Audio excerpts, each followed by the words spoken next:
The cell stank of ozone and blood. Cracked plating on the walls hummed with latent energy, casting flickers of purple light across the shackles, bolting Captain Thalira Ven to the restraint rack. Once her skin had glimmered with the emerald sheen of her people. Now it was mottled pale, dulled by dehydration and pain. Her breath came shallowly. She had not screamed in over a day, and that she suspected bothered them more than anything. "You are remarkably stubborn," came a voice like velvet soaked in venom. Overseer Jorik Varn, tall and thin like a blade of obsidian, stepped into the room flanked by two robotic enforcers. "You realize, of course, that your resistance is not noble. It's obsolete. The Unity will take Alaris Prime, with or without your access codes." Thalira raised her head just enough to meet his gaze. "Then you're wasting both our time, Jorik. I'd prefer you left and choked on your own ego." That earned her another pulse of neural agony coursing up her spine like liquid fire. She didn't scream. Her eyes fluttered but held. Somewhere in another chamber of the Unity flagship silent spire, her planet's clock was ticking toward invasion.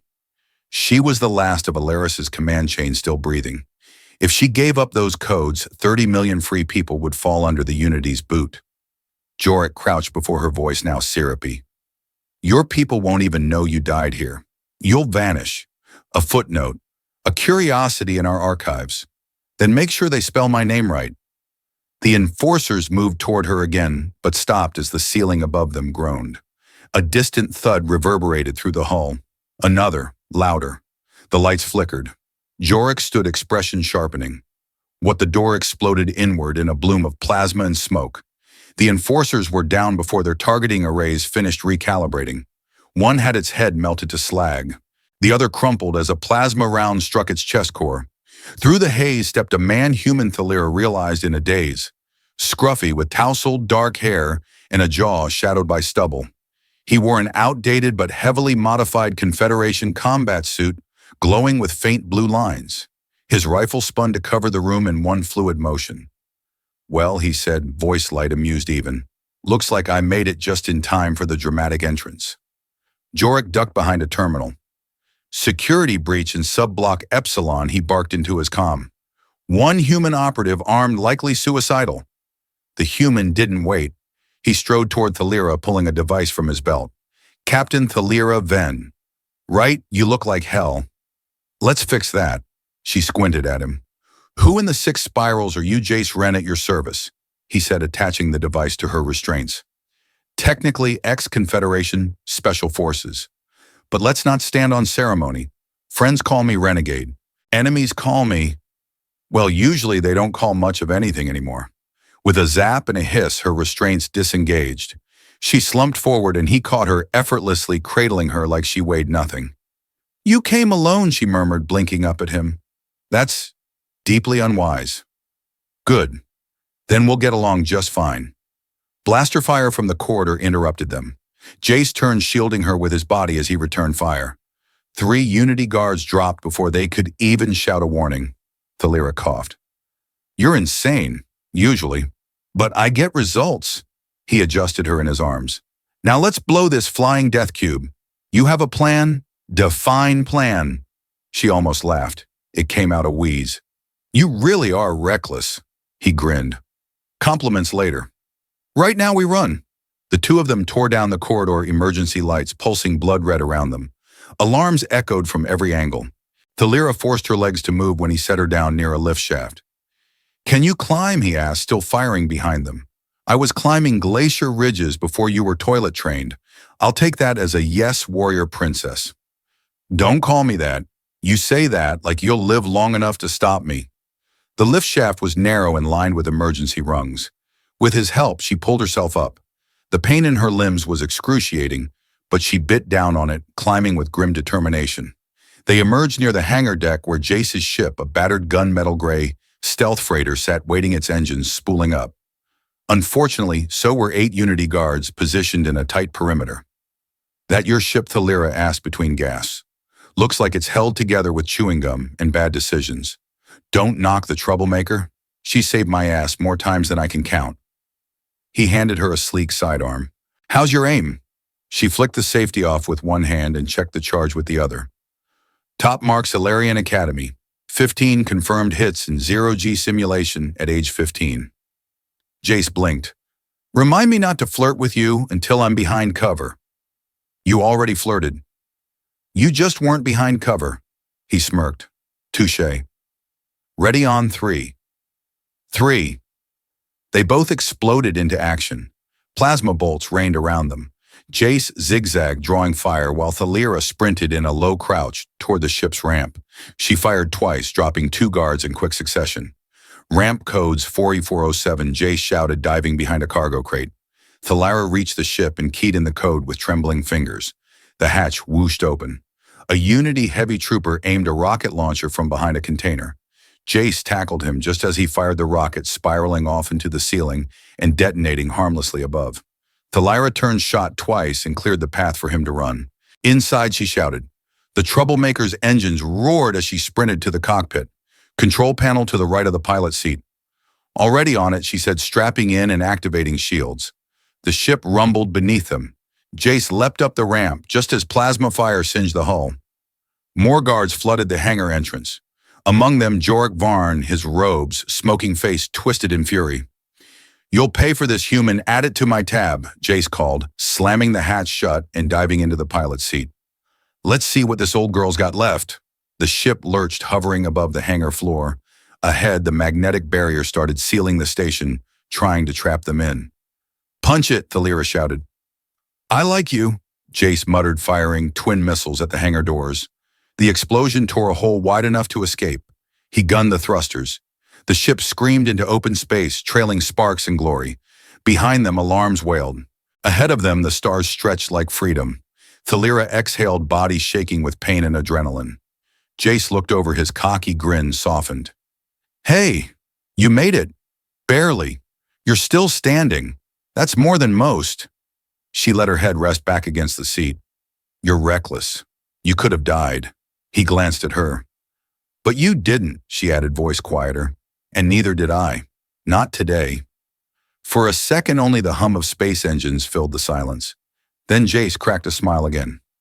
So, want to tell me how to pronounce your full name, or should I keep calling you Warrior Princess? The stars swirled outside the viewport as the troublemaker pierced into the void, moving faster than its aging hull had any right to. Inside, Jace sat slouched in the pilot seat, fingers tapping rhythmically against the controls, half listening to the ship's diagnostic readouts as they whined their usual complaints. Across from him, Thalira dozed, fitfully, head tilted against the co-pilot headrest, her breathing still uneven but steadier now. He glanced at her again. Even bruised and exhausted, she had that unmistakable defiance carved into her bones. Royal blood or not, she wasn't just some helpless figurehead. That girl had fried 2 elite guards with a sidearm while half dead. Jace tilted the chair back and muttered to himself, You've got a real talent for picking up trouble, Ren. A soft groan interrupted his self-reflection. Thalira stirred one eye, cracking open. If you're planning on abandoning me on some backwater rock, at least drop me somewhere warm. Jace chuckled. Warm's not the issue. I need somewhere neutral. No Unity presence. No patrol scans. Preferably a place that doesn't have my face on a bounty board. Tall order. Well, I have a tall reputation. Thalira lifted herself with a wince, brushing her now tangled hair behind one ear. Where are we now? Skimming the edge of the Thresher drift. Ion-rich cloud fields, dense radiation belts. Unity sensors don't work too well here. I know a place inside. Station called Caro's Bend. It's, let's say, questionably legal, but friendly to strays. She blinked slowly.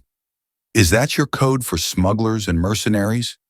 More like retired criminals with surprisingly good espresso, he said. It's where I go when I need to disappear. She narrowed her eyes. And why exactly did you come out of hiding from me? Would you believe heroic impulse? No. He leaned back, folding his arms behind his head. All right. A friend of mine intercepted chatter about a Unity command cell capturing a high-priority target from Alaris. I owed that friend a favor, and I owed the Unity a headache. You came alone. Again, not a plan so much as a decision made while partially drunk. Her lips quirked just slightly. You're insane. So I've heard. They sat in silence for a moment, the weight of what had happened and what was still coming settling between them. I was supposed to die there, Thalira murmured. They wanted the planetary access codes. I held out as long as I could, but she trailed off, eyes distant. You didn't break. No, she whispered. But they'll try again. Harder next time. Jace stood and rummaged through a panel beside the cockpit, pulling out a small medical kit and a bottle of something faintly glowing. He tossed the bottle to her. Nutrient shake. Tastes like garbage, but it'll keep you upright. She caught it, looked at it warily, then downed it in one go. You weren't lying. See, trust. We're making progress. Her gaze softened. Thank you. He blinked. For the shake, for pulling me out of that nightmare. Even if I don't quite understand why. His smirk faded. I've been on the losing side before, Captain Venn. I've seen too many leaders give in, fade away. You didn't. That matters, especially now. The proximity alarm blared before either of them could say more. Jace spun back to the console. Damn it. Got a tail. 2 Unity recon craft. Fast ones. Thalira was already sliding into the co-pilot seat. How did they find us? No idea. Maybe they were patrolling blind. Maybe they were just lucky. His eyes scanned the tactical readout. They're flanking, trying to box us in. I thought this cloud field interfered with tracking. It does. But if they got a glimpse of our burn signature before we entered, a warning light turned red. Weapons lock. Here we go, Jace muttered, pulling the ship into a steep dive. The troublemaker groaned in protest as it plummeted into a denser part of the drift. Thalira gripped the chair arms. We can't outrun those craft in straight flight. Don't need to. We just need to fly like lunatics and hope they blink first. That's your strategy. It's worked so far. The drift turned deadly fast chunks of frozen gas magnetic storms, pockets of vacuum distortion. Most pilots avoided it like a cursed nebula. Jace surged straight into it. The Unity fighters followed one close behind the other, looping above to intercept. Gunner controls are yours, he barked. Already locked in. Thalira's hands danced across the console. The ship's dorsal cannon snapped to life and opened fire. Plasma bolts struck the trailing craft, clipping a wing. It spun out of control and vanished into a gas cloud with a burst of static. One down, she said, eyebrows raised. Didn't think it'd be that easy. Never say that out loud. The remaining craft surged in from above, firing a burst that lit up their shields. The ship shuddered violently. Shields at 28%, Jace shouted. Hang on. He twisted the yoke and sent them corkscrewing through a needle-thin rift between 2 icebound asteroids. Their pursuer hesitated, then followed, but not fast enough. Jace flipped a toggle. A mine deployed from their rear vent disguised as discarded junk. When the Unity craft came close detonation, the explosion sent blue fire cascading across space. Thalira exhaled hard. Both gone. For now. I doubt they were alone. He adjusted their course. We'll be at Caro's Bend in 5. Hope you like cramped corridors and paranoid ex-mercs. She leaned back, arms crossed. Sounds like home. The troublemaker coasted in battered but whole toward a spinning habitat ring tucked inside the eye of a violet storm. Caro's Bend wasn't on any official maps, but Jace sent the right clearance code, and the landing corridor lit up like a welcome sign. Inside the airlock, he handed her a worn cloak and a pair of tinted lenses. You're too recognizable. Cover up. She examined them, then slipped them on. Convincing, not bad. You almost look like a war criminal instead of a princess. She smirked. And you look like a con artist instead of a soldier. Flattery will get you everywhere, he said, leading the way into the docking hub. They stepped into a tangle of neon lights, rusted metal corridors, and species from every corner of the fringe worlds. Music thumped faintly. Someone argued with a vendor in 3 languages at once. Thalira blinked. This is chaotic. That's why it works. Jace pulled her aside, voice low. I have a contact here. Guy named Rook Tanzi. Used to run black ops for the Confederation before everything collapsed. Now he trades in secrets favors. Maybe even a few fleet codes if we're lucky. Thalira frowned. What makes you think he'll help? Jace's grin returned wicked and bright. Because I once saved his ass on a station very much like this one, and he owes me. Let me guess. You pulled a gun on someone important. Technically, I pulled 2. She shook her head. This is going to be a disaster. Probably, Jace said cheerfully. but it'll be our disaster. And for the first time in days, despite the danger, despite the weight of what loomed ahead, Thalira laughed. The back room of the bent blaster smelled like scorched metal, unwashed mercenaries, and something suspiciously flammable. Thalira wrinkled her nose as she stepped through the hanging curtain, keeping her hood low.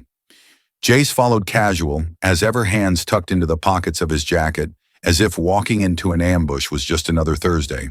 A hulking reptilian bouncer glanced up, registered Jace, and grunted. "Tansy is in the pit room.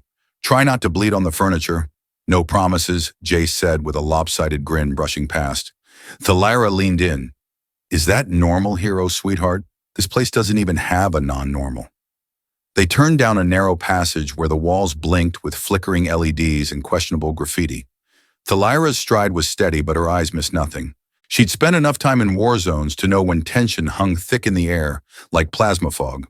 They found Rook Tansy leaning back on a battered sofa, one boot up on a half-disassembled drone, a scar running from temple to jaw. A cybernetic eye whirred as he spotted Jace, then narrowed. "Well," Rook said, voice like sandpaper, "if it isn't the charming bastard who got me shot on Orion 9. "You were only mostly shot," Jace replied. "I maintain it built character," the cyborg chuckled. "Come here, you insufferable lunatic." They clasped wrists like old soldiers. Then Rook glanced at Thalira. His mechanical eye flickered for a scan, and the moment stretched. "Did you just bring a wanted royal fugitive to my hideout?" he asked flatly. "I brought an old friend a golden opportunity." "Bullshit." Thalira pulled back her hood. "Princess Thalira Ven of Alaris, currently not in the mood for protocol or assassination. Just information." Rook's grin faded. "You've got some stones showing your face here."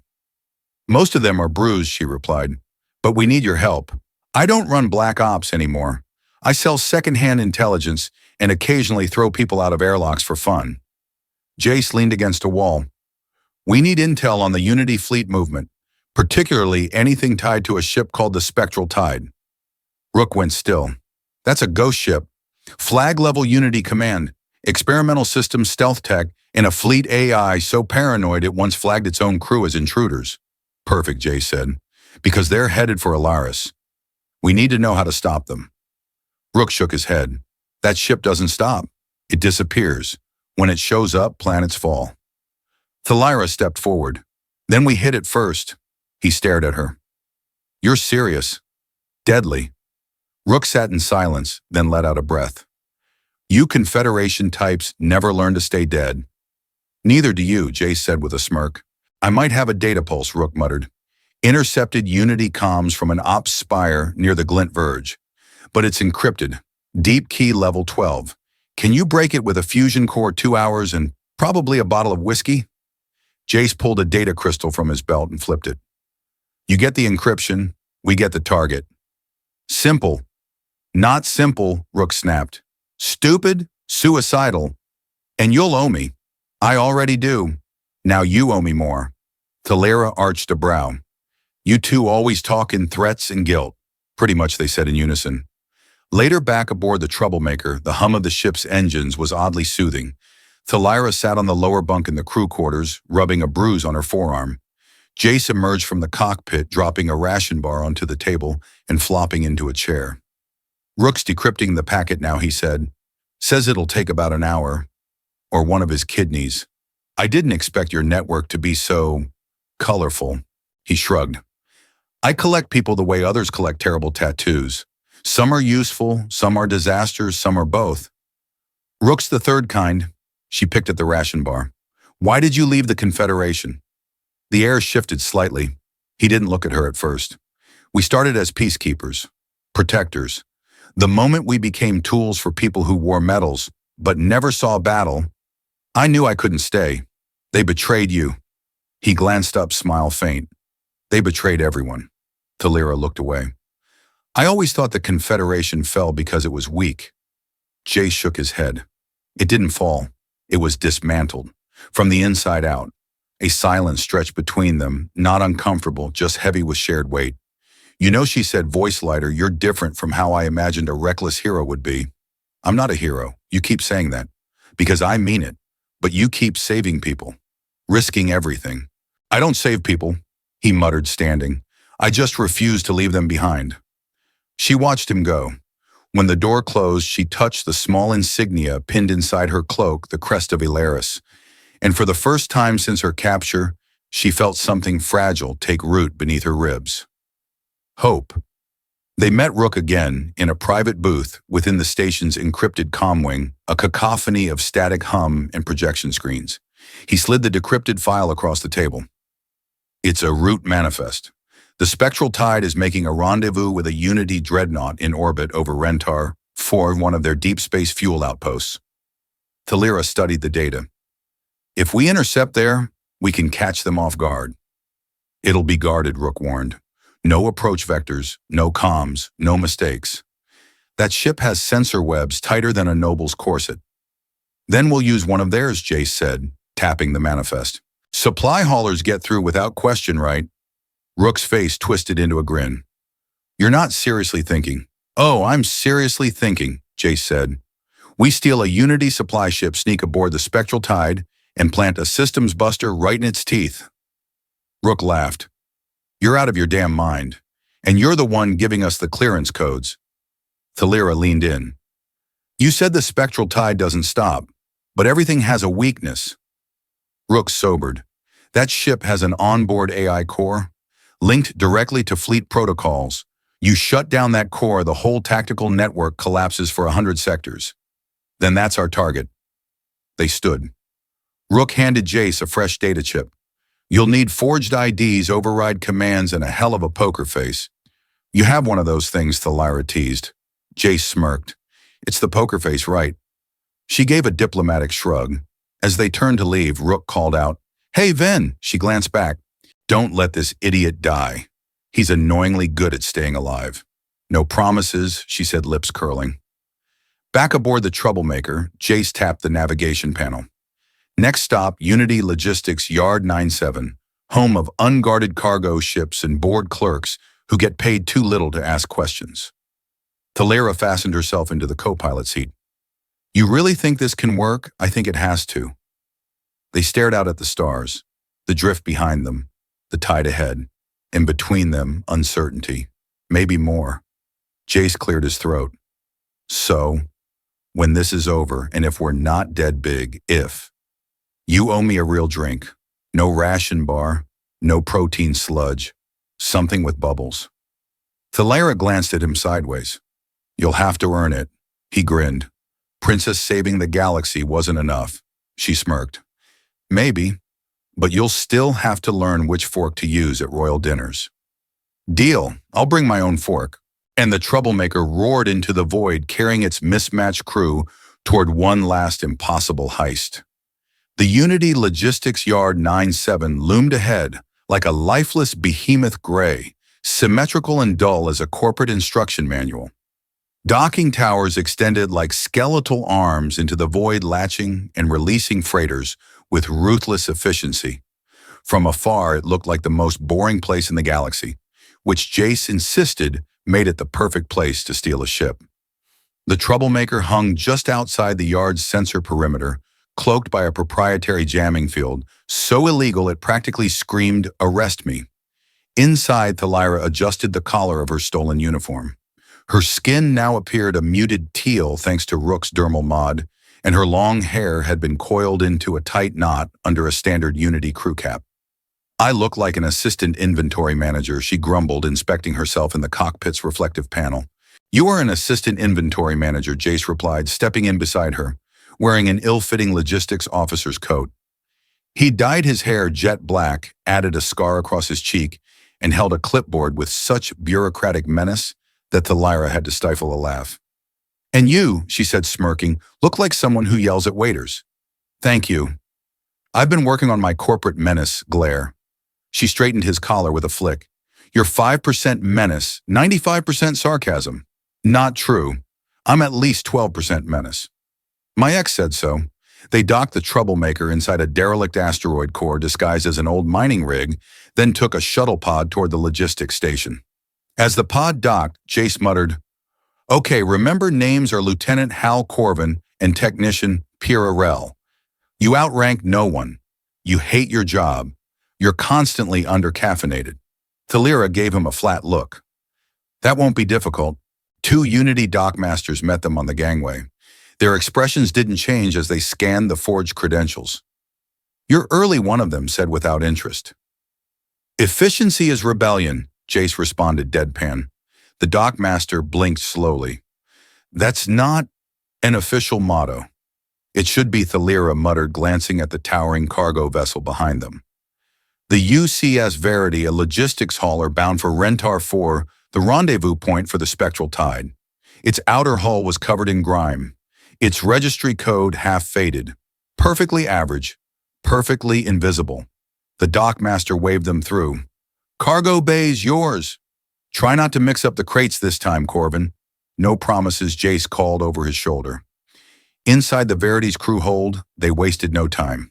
Jace uploaded a subroutine from Rook's chip into the nav console, rerouting the ship's destination to the tide's approach vector. Navigation locked. Flight plan looks clean, he said, tapping the console. Departure in 7 minutes. That's how long we have before someone notices we're flying their ride. Thalira was already checking compartments.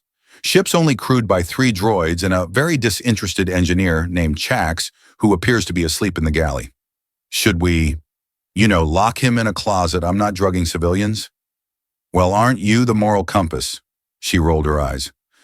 We'll loop the security feed, make it look like the ship was auto-deployed on a rush order. God, that's hot. Don't make me regret this alliance. Too late. By the time the Verity detached from the yard, they were alone on the bridge. Through the viewport, the stars wheeled silently past. Neither of them spoke for a long moment. Finally, Thalira broke the quiet. Do you ever wonder what you'd be doing if none of this had happened? He leaned back in the pilot's seat. Oh, definitely.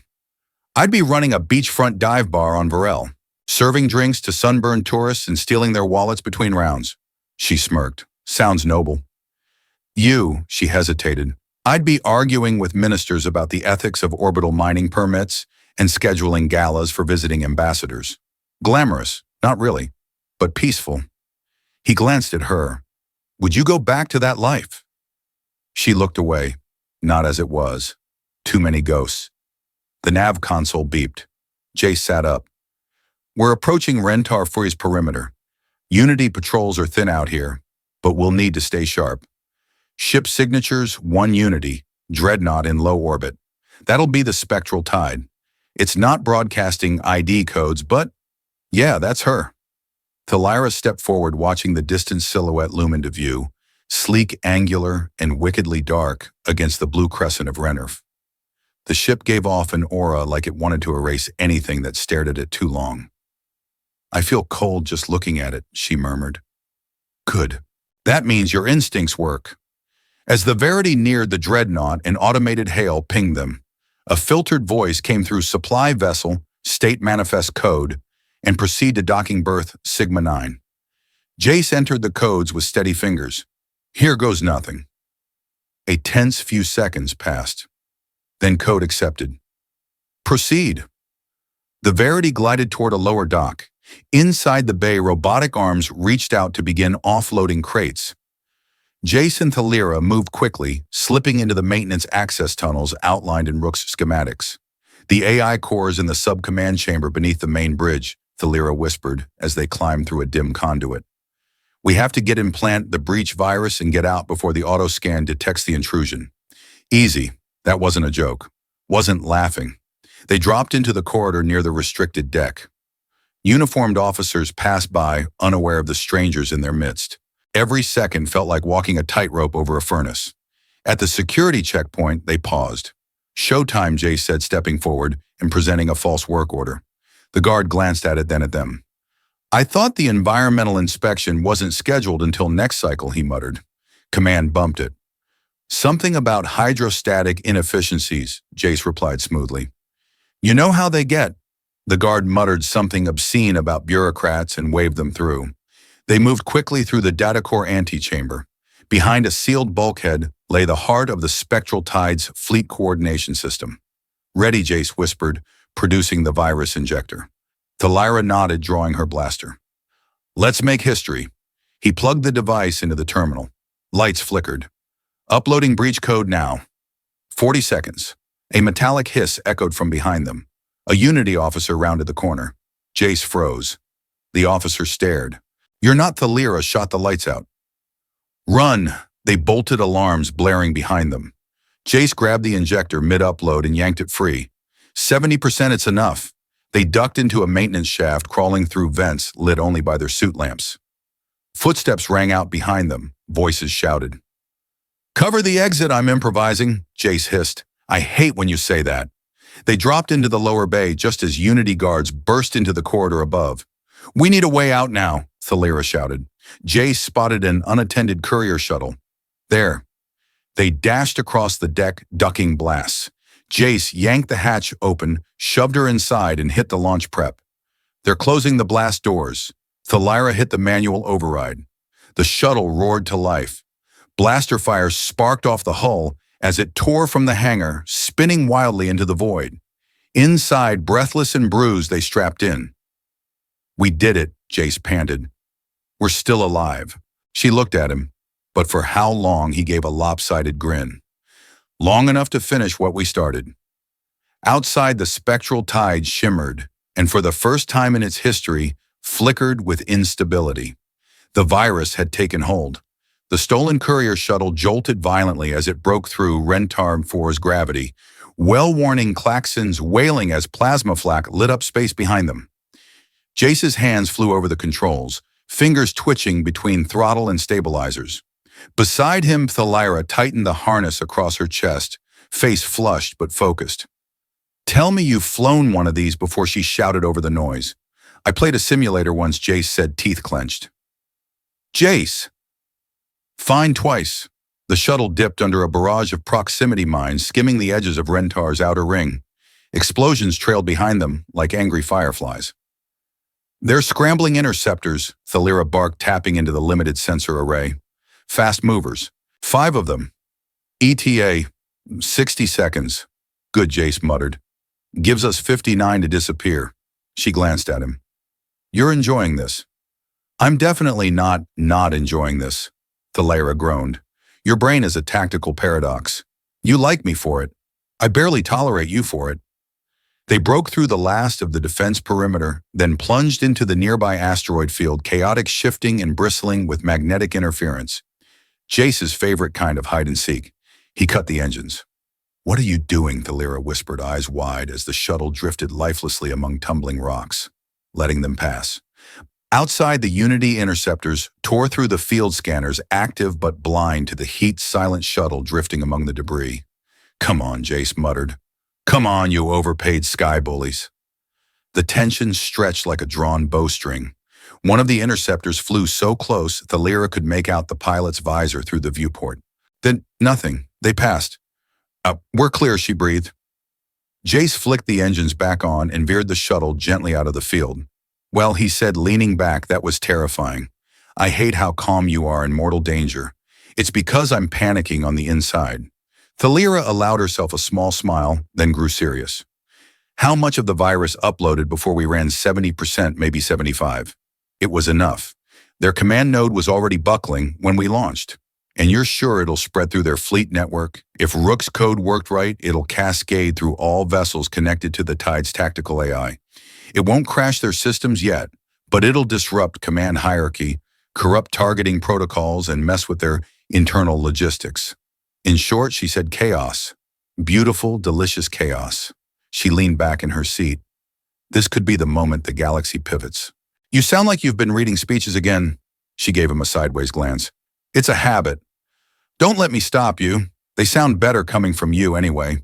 He meant it as a tease, but her gaze held his a little too long. The air shifted. The cockpit, once full of sound and danger, suddenly felt small quiet.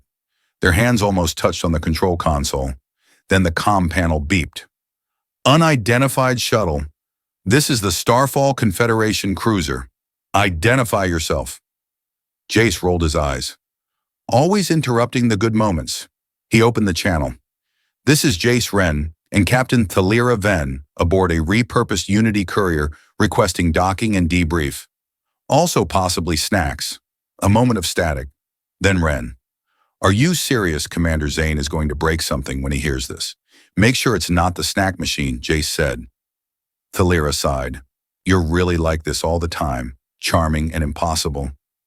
Yes, the shuttle docked with the Starfall, and they were met by a dozen stunned Confederation crew members, most staring at Thalira like they were seeing a myth come to life. The princess who disappeared. The woman Unity couldn't break. Commander Zane, a tall, exasperated-looking man with a captain's swagger, and the beginnings of gray at his temples, pulled Jace into a hard slap on the shoulder. Every time I think you finally died somewhere stupid, you pull a stunt like this. Nice to see you too, Zane. Then Zane turned to Thalira and straightened. Your Highness, he said, offering a salute. Just Thalira, she said. For now. He nodded, gesturing them toward the strategy room. Inside, a holographic star map lit up the table sections of Unity space, blinking in red and gold. Zane pointed. Since your little upload, Unity fleet coordination has degraded by 42%. Orders are being countermanded. Resource drops missed even a few skirmishes between confused squadrons. The spectral tide has gone dark, presumed quarantined by their own AI. Thalira blinked. It's working. Zane nodded. Better than we hoped. Resistance cells across the sector are making moves. Jace leaned over the map. Then we push. Zane hesitated. You're asking for a full-scale strike, Thalira stepped forward. Not yet. Not openly. But we have momentum. We need to use it to rally. Zane looked between them. And who exactly is going to lead this rally? Jace opened his mouth, but Thalira beat him to it. I will. Zane arched a brow. You're sure? Thalira lifted her chin. I'm the last sovereign of Alaris. I may have been a prisoner, but I am not broken. And I will not hide while others bleed for our freedom. The room went quiet. Then Zane gave a short nod. You're going to make a lot of old politicians very nervous. Good. Later, after the planning began and the crew dispersed, Jace and Thalira sat on the observation deck. Stars drifted beyond the glass, calm and infinite. You didn't have to volunteer, he said softly. Yes, I did. Jace looked over. You've changed. Thalira didn't deny it. I spent days in chains wondering who I was without a kingdom, without a purpose. But I've realized something. What she turned to him. Purpose isn't handed to you. You choose it. And I choose this. Us. Jace blinked. Us. Her smile was slow and deliberate. You may be a reckless idiot with a questionable sense of fashion. Hey, but you kept me alive. You gave me back my voice, and I'd be a fool not to see what's standing in front of me. He tried to smirk, but the grin faltered somewhere in his throat. I don't do speeches. Good, she whispered, leaning in. Then shut up, and she kissed him. It wasn't a grand sweeping thing, just warm, honest, a tether in the storm. After Jace exhaled, so he murmured. What now? Thalira leaned against his shoulder. Now, she said, gazing at the stars. We get ready to start a war. The war room aboard the Starfall buzzed with tension, holograms flickering and officers murmuring in clipped, purposeful tones. A sector map displayed clusters of glowing red Unity outposts, now surrounded by yellow and blue flashes, indicating rebel disruptions, AI glitches, and the slow spread of a virus that had started with a single reckless human and a defiant ex-princess. Thalira stood at the center of it all, arms folded, eyes locked on a blinking red line slithering through the trade spine of the Veil-Reek belt. They're shifting assets toward Alaris, she said, her voice calm but iron-edged. Unity Command must have realized their tactical web is compromised. They're going to reassert control the old-fashioned way, brute force. Commander Zane nodded, pointing to the path. Battle cruisers, transport carriers, even old planetary siege rigs. They're not coordinating well, but it's a flood. If we don't stop them before they reach your system, they'll glass everything Jace said from her sidearms crossed. Zane raised a brow. That's a lovely way to put it. Jace shrugged. I'm a romantic. Thalira stepped forward. We need to hold them at the Kelros Divide. It's the narrowest point along their route, dense with gravitational anomalies. Perfect for an ambush. Zane frowned. We don't have the numbers. We don't need numbers, Thalira said. We need leverage. She turned to Jace. How long would it take to retrofit the Troublemaker and a handful of light cruisers with the same jamming package you used to sneak into the asteroid field? Jace blinked. That tech's not exactly plug and play. But possible, he hesitated. Yeah, with time. We don't have time, she said. But we have nerve. Jace's grin was slow. You've been hanging out with me too long. Don't flatter yourself. I've always been reckless. Zane rubbed his temples. Great. Now there's two of them. 2 days later, the Starfall emerged from hyperspace at the edge of the Kelross Divide, followed by 5 smaller Confederation vessels, and a ragtag fleet of refitted freighters, smuggling cutters, and repurposed mining ships, all crewed by insurgents, ex-Confederation holdouts, and those who'd simply had enough of Unity's boot. The field ahead shimmered like a sea of shattered glass full of invisible eddies and gravwells. Anyone flying through it without intimate knowledge was likely to lose half their ship or worse their mind. Thalira stood on the Troublemaker's bridge, now retrofitted with enhanced shield stabilizers, an overclocked jammer array, and more weapons than Jace had legally declared. You ready? She asked, slipping into the co-pilot's seat. Jace glanced at her. You realize we're about to charge headfirst into a fleet with a ship that rattles when I sneeze. Yes, and that our odds of survival are somewhere between unlikely and you've got to be kidding. Also, yes, he smiled. Just checking. Let's go make bad decisions. Their plan was reckless, bordering on lunacy. Unity would expect a conventional strike. Instead, they draw the fleet into the divide, split them up, then unleash wave after wave of electronic warfare, jamming sensors, corrupting communications, and feeding false visuals into their targeting systems. Confusion, isolation, panic. Jace's kind of party. The first Unity warships dropped out of FTL like sharks breaching through space. The spectral tide, flickering with residual glitching from the virus, took up rear position, its AI still operational, but sluggish. Unity hadn't purged the virus. Not yet. They didn't think they had to. The trap was set. Thalira coordinated from the field, her voice steady over comms. Delta Squad, false distress signal vector, 3-1. Draw them rightward. Alpha, lock missile pods and wait for my mark. Troublemaker, you're with me. Jace's voice replied faintly, too casual. Oh, you're naming squads after me now. Delta stands for don't talk, Jace. He laughed. Their fighters darted like insects, baiting the Unity forces deeper into the field. The gravity eddies did their job, scattering formations. Thalira's virus, still partially rooted in their fleet net, started echoing false commands and ghost signatures. The spectral tide launched drones, then promptly lost contact with half of them. Panic took root.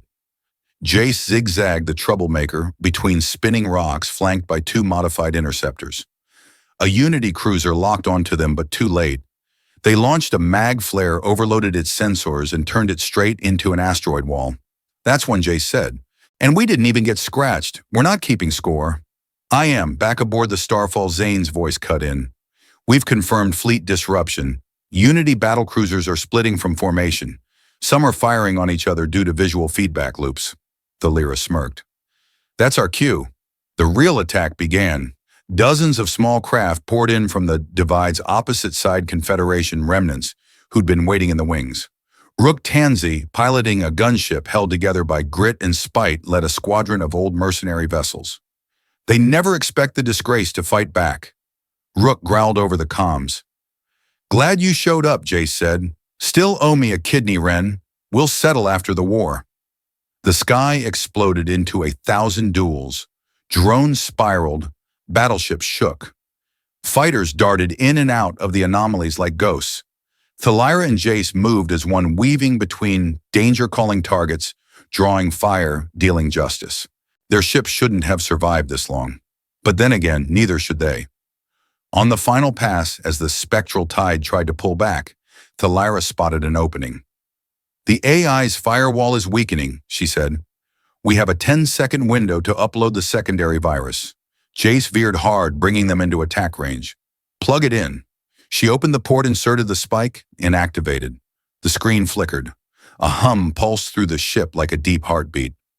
The spectral tide shuddered, and then every Unity ship in the sector flickered red on the scanners. Command offline. Targeting disabled.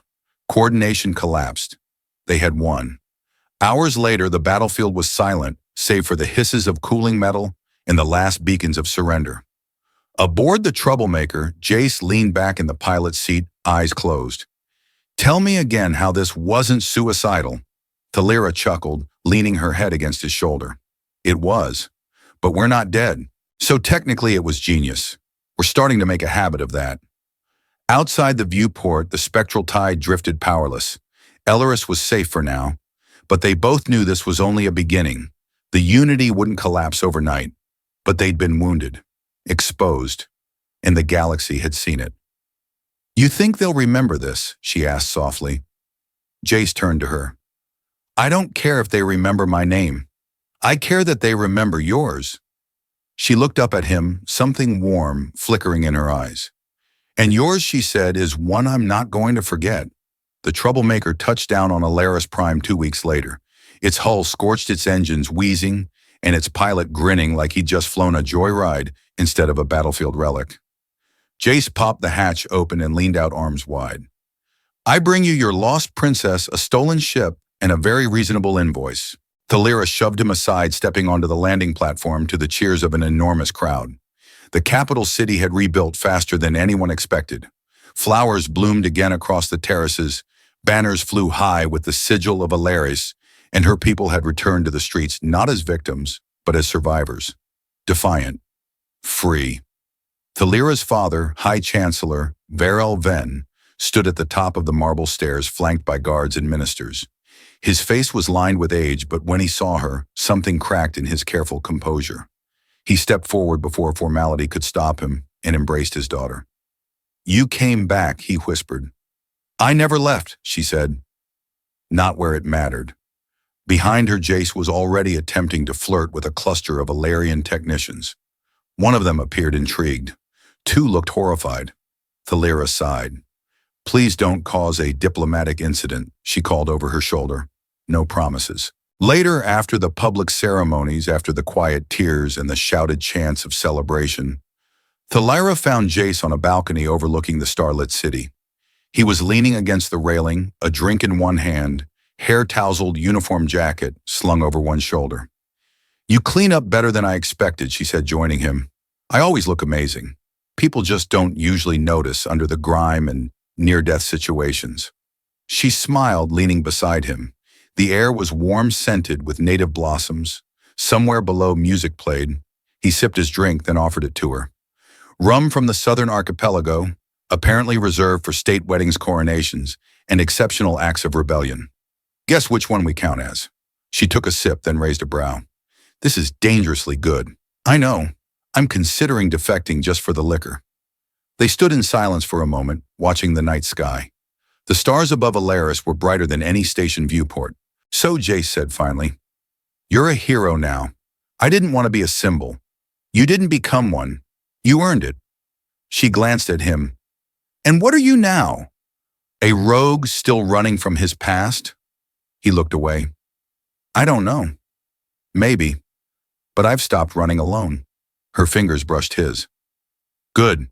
He hesitated. "Are you staying here?" "On Alaris." She turned to him. "Would it surprise you if I said no?" His brow rose. "You're leaving. There's a growing alliance forming from the ashes of the Confederation. Systems want to resist unity but don't know how. I want to help them organize. Fight. Rebuild." Jace gave a short laugh. "Of course. Can't just sit still and rule a throne. Ruling a throne is sitting still. I'd rather be useful." He looked at her for a long moment. "You'll need a pilot, possibly one with poor impulse control and an alarming collection of black market tech." "Oh, you flatter me. I'm also not promising not to shove you out an airlock if you interrupt a treaty meeting with a punchline. I accept these terms." She laughed, and for a moment the world was quiet. Then a guard approached, bowing slightly. "Your Highness, we have an urgent call from the Vidian Accord." Thalira frowned. "Put it through." A nearby panel lit up. A hologram of Admiral Corrin, commander of the newly reunited rebel fleets, flickered into view. Thalira. "Jace, I hope you're not too deep into celebration." "Only one drink," and Jace said. "Why the Unity has retaliated. They've declared martial law across 3 inner rim sectors. Worse, we intercepted a transmission encrypted, but we're almost certain. They're building a new command AI. Something faster, smarter, immune to virus infiltration. Thalira's jaw tightened, where Corin hesitated. We don't know yet, but they're calling it Project Blackspire, and rumor says it's not just a ship, it's a prototype fleet. One they're growing in secret. Jace cursed under his breath. They really don't know when to quit. No, Thalira murmured. They don't. Corin's image looked weary. We'll need you both. When we find the site, we strike first. Before they can recover, you'll have us, Thalira said, always. The panel blinked out. Jace drained the last of his drink. Well, so much for retirement. She turned to him. Were you actually considering retirement briefly? I imagined a cabin, maybe a dog, possibly pants that aren't combat rated. I'm keeping you in armor. Romantic. She took his hand. They think we're tired. They think we'll hesitate now that we've tasted peace. But they're wrong. You're planning another war speech, aren't you? Only for the right audience. He squeezed her hand. Then let's give them something to remember. 6 months later, the troublemaker slid out of hyperspace at the edge of the Oblivion Trench, a desolate sector where no stars shone. Ahead, hidden in the shadows of a shattered moon, hovered the target, a massive construct of obsidian alloy, bristling with weapons and AI signal towers. Its designation flashed across Thalira's display in cold white letters. Black Spire, LM. Definitely overcompensating, Jace muttered from the pilot's seat, adjusting the scanners. That thing looks like someone gave a war god a blank check and no adult supervision. Thalira stood beside him, armored now in her Ilarian command suit, sleek matte and marked with the sigil of the new Confederation. Her hair was shorter than before, her eyes sharper, and she wore authority like a second skin. I see at least a dozen hangar ports, she said, AI signal towers clustered around the core. If they're prototypes still growing, the heart of Blackspire must be a live command matrix, which means if we take that out, the whole fleet dies with it. Behind them, over 100 ships hung silent in the void. Fighters, freighters, converted mining craft, and 3 newly built Confederation destroyers. This wasn't just a strike team, it was a statement. The new Confederation had risen. Thalira activated fleet comms. This is Commander Ven. We hit fast, we hit hard. Unity still thinks they control the narrative. Let's show them how wrong they are. A chorus of affirmatives echoed across the channel. Jace angled the troublemaker toward the target. You know, when I met you, I was mostly running from angry bounty hunters and unpaid bar tabs. And now I'm in love with a galactic revolutionary who might accidentally become Empress. Accidentally, he gave her a sideways look. You're very persuasive. She leaned down and kissed him quickly. And you're very interruptible. Let's go. The first wave hit like thunder. Rebel fighters raced ahead, drawing fire. Unity drones poured from Blackspire's hangars, but their coordination, once flawless, now faltered under the pressure of a counter-AI virus Thalira's scientists had been refining for weeks. It mimicked Unity's own code, mirrored its decisions, then fed it chaos. They're glitching, Jay said, weaving the troublemaker between bursts of flak. I just saw 2 fighters turn on each other because they couldn't decide which one was real. Then let's finish what we started. They broke into the main corridor of the station, skimming low over jagged plating. Jace locked onto the core tower, 6 pylons surrounding a massive pulsating sphere of dark light. The AI's housed in there, Thalira said. It's not just hardware. It's partially quantum, growing and learning by the second, which means we need a virus that thinks faster than a hyper-intelligent murder brain. Good thing we brought Rook's pet project. Thalira uploaded the payload from a crystal drive. He said it took him 5 years, 1 severed friendship, and a brief accidental engagement to a crime syndicate heiress. He always was a romantic. The ship shuddered under impact. A Unity cruiser had latched onto them with a tractor beam. Jace snarled. Time to earn our name. He cut the engines. What are you doing? Thalira shouted. Playing dead. The cruiser pulled them in confident. Its hangar opened. Jace flipped a switch. The troublemaker's thrusters exploded in reverse, catapulting the ship backward at full burn straight through the cruiser's open hangar bay. They tore through internal scaffolding and out the opposite side as the carrier spun in confused circles. Score one for crazy, Jace breathed. Get us to that core, Thalira ordered before I kiss you again, and forget how angry I am that worked. He grinned and turned the ship toward the signal tower. The final approach was suicide. Drones swarmed. Flak lit the sky. The troublemaker took 3 direct hits and the shields buckled to 10%. Jace reached for the manual controls. She's going down. Thalira unstrapped, grabbed the core injector pack and looked at him. Drop me on the tower. Absolutely not. You'll crash if you don't level out. I can make the jump. Thalira. She took his hand. We've made it this far. This ends now. He looked at her eyes stormy. You come back. You understand I always do. She kissed him hard, then sprinted to the cargo ramp. Jace flipped the ramp release. You better land this one. I always do. She jumped. She landed hard on the edge of the tower. Rolled came up with blaster drawn. Unity drones swarmed sleek silver, twitching unnaturally. She dropped 3, then sprinted through the storm to the core interface. The AI's voice echoed in her mind, mechanical and cold. You are insignificant. Maybe she muttered, plugging the drive in. But I'm very annoying. The virus uploaded instantly. Light pulsed. Circuits shrieked. The core shuddered, then burst with a wave of data light so powerful it fried every drone in a 100-kilometer radius. The fleet froze. The Unity ships went silent. All of them. Across the galaxy systems fell dark. On the bridge of the Starfall, Zane whooped. They're down. All of them. Command signatures just vanished. Cheers erupted across the fleet. Jace landed the smoking, sputtering troublemaker on the tower remains and sprinted out, blaster raised. He found her sitting calmly on a piece of melted steel, watching the stars like it was any other day. Hi, she said. You're alive, he breathed. She smiled. Told you I always come back. He dropped to his knees, wrapped her in his arms, and for once didn't say anything smart. 3 months later, in the royal gardens of Alaris beneath twin moons, and a crowd of every species who dared defy the Unity. Thalira Ven took the stage not as princess, not as soldier, but as the first chancellor of the Free Systems Confederation. Jace watched from the side, looking painfully uncomfortable in formal wear. When she found him later, he pulled her close. You're going to change everything, he whispered. Not alone. Still want to fly around getting shot at sometimes. Want to build something instead. She leaned in. With you, only with me. He pulled out a ring made from old hull metal and a single sky blue gem. Marry me. She stared, then smiled. Yes. The crowd cheered when they kissed. Above the stars burned bright. Below freedom bloomed. And somewhere the troublemaker waited, still fueled, still ready. Because peace, like war, needed wild hearts to guard it.